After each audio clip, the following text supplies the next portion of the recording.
हुजूर, जो अतफाल बच्चों को कौन से स्पोर्ट्स लाजमी लर्न करना चाहिए?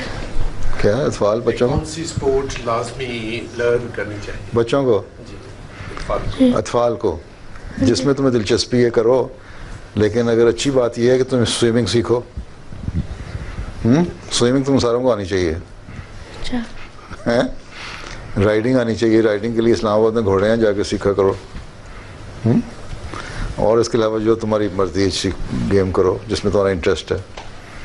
कोई गेम ऐसी करनी चाहिए, असल में तो मकसद ये है कोई गेम ऐसी करो जिससे तुम्हारी सेहत अच्छी हो, हेल्दी रहो, ठीक है, और एक्टिविटीज़ तुम्हारी रहें, तुम्हारे जिस्म पूरा एक्टिव रहे दिन में है। इसलिए 1 घंटा ज़रूर खेलना चाहिए रोज़, हैं जी। ठीक है, बजाय टीवी देख के, ड्रामे देख के, कार्टून देखने के ना, और बड़ी कंसंट्रेशन जिस तरह तुम टीवी देखते हो ना, उससे ज़्यादा तवज्जो से वो गेम खेला करो, जी। ठीक है।